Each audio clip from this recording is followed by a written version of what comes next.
Welcome! You're listening to Making Relationships Work. We're a company focused on women and their marriage. We lead and teach women just like you how to grow into and access, whenever you need to, your wise woman's self.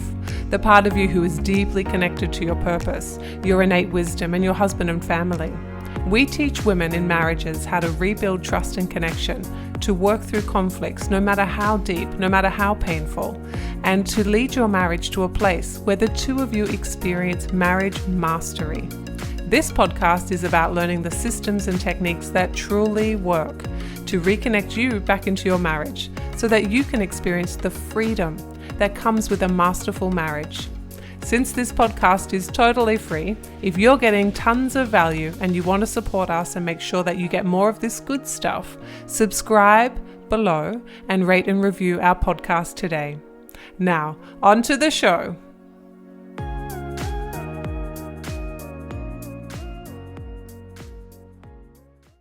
Hello, Women Making Marriages Work.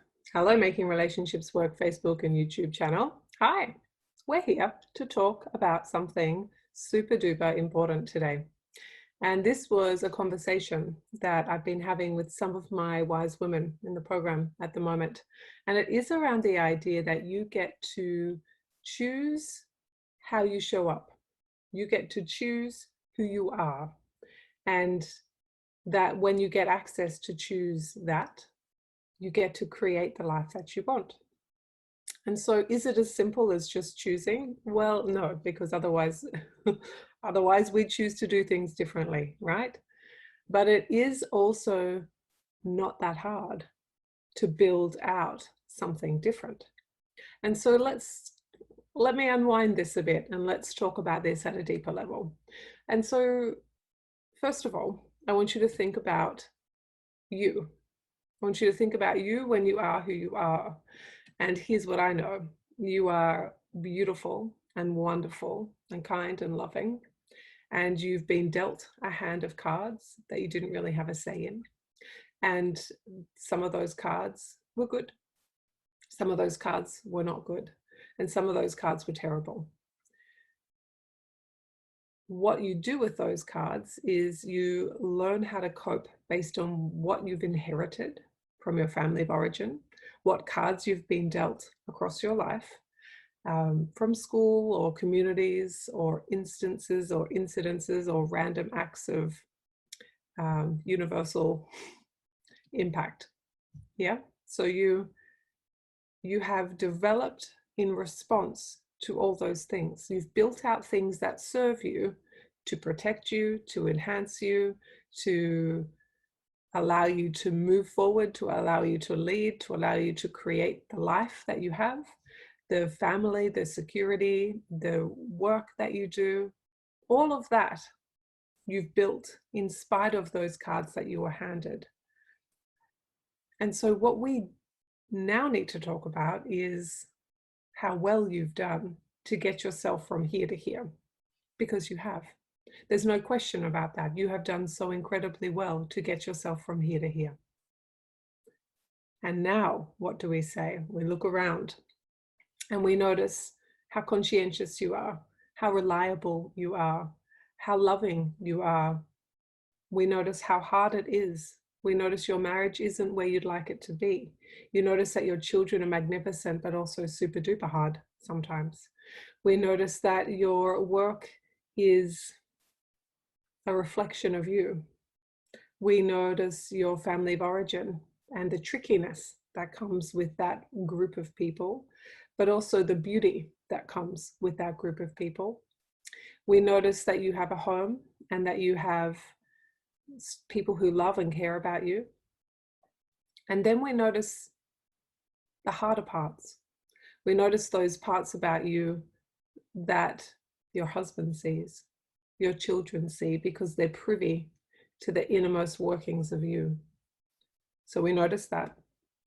And then we start to unpack what it feels like to have those parts of you who have survived those cards that you were dealt, who have built coping mechanisms to allow you to create this life that you have.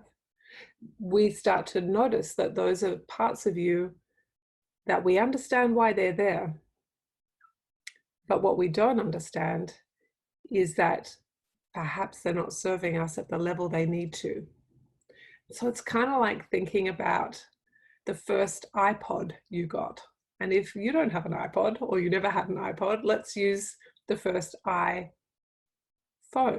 There's the word I was looking for. And so that was, I think, the iPhone 3. That's the first one I remember. Now, the iPhone 3 operating system is very different to the iPhone 10 or whatever the next one is. Clearly not technological. Don't know why I use that example. But the iPhone 3 and the iPhone 10 are kind of light years apart. I remember the iPhone 3, my sister had one, and it took forever to load. She would say, well, look, you can look at a map and figure out where you've got to go. And I was like, oh my gosh, this is amazing. But the downloading of the map took forever. The networks around it weren't kind of built for them really. And also the system that it used was a lot slower. We were still learning how to do it. Did it work? Yes. Was it really functional most of the time? Yeah. Did it bring pleasure and joy? Yes. Did it bring frustration and parts that didn't work? Yes. And so what I guess we're getting to tonight is, what iPhone are you? Have you upgraded since the iPhone 3? Okay. So what kind of new operating system have you developed? How do you know which parts you need to upgrade?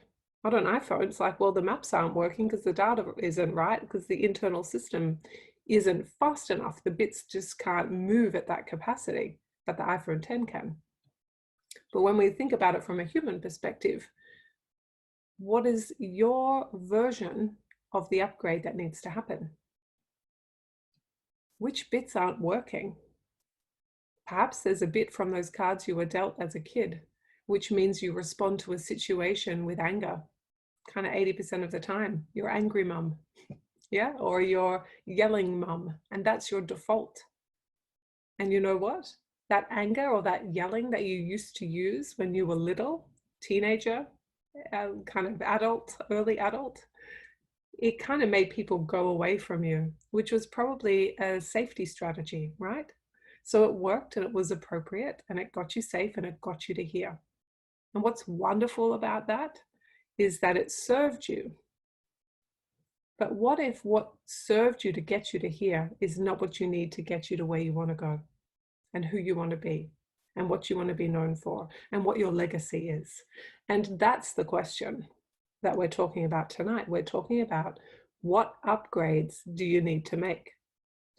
And so, lovely, lovely loves, if we think about this at a deeper level, what we're really saying is it's time to notice the iPhone 3 in you and to not take offense to it, to not need to blame or be angry or justify or defend that part of you, but simply to kind of thank it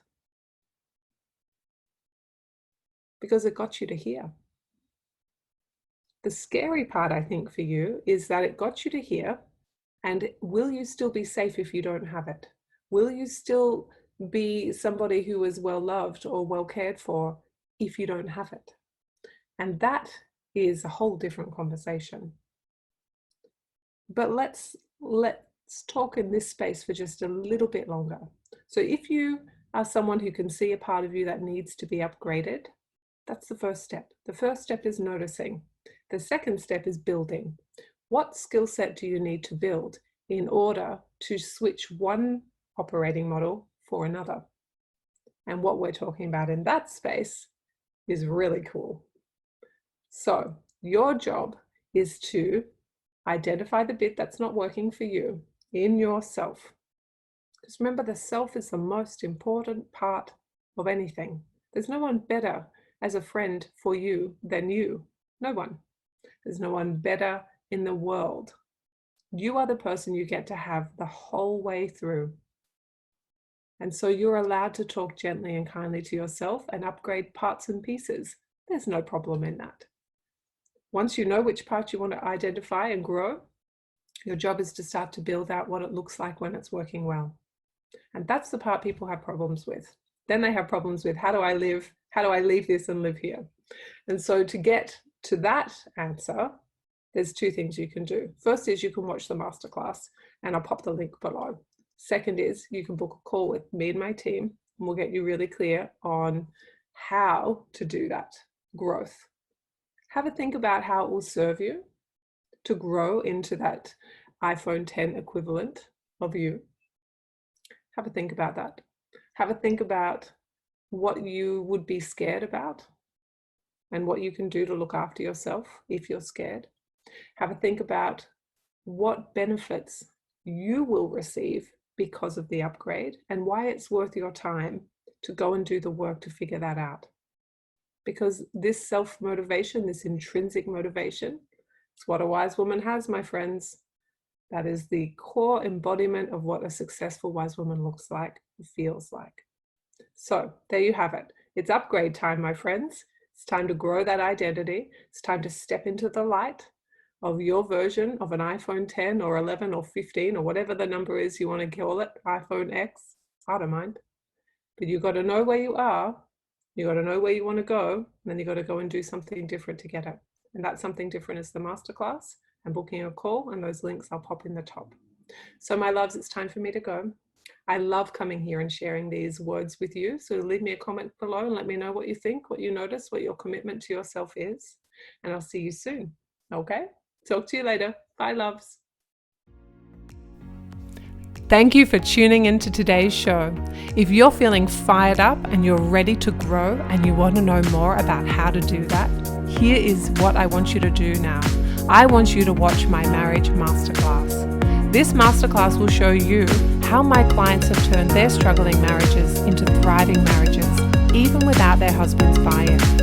How my clients have gone from cycles of poor communication, disconnect and loneliness to being teammates and soulmates with their husbands again, even after they've already tried everything. And the proven system my clients use to start transforming their marriages in minutes, not years, because life is too precious to waste one more minute in an unhappy and unfulfilling marriage. So if this is what you're looking for, I want you to click the link below and take a look at my masterclass.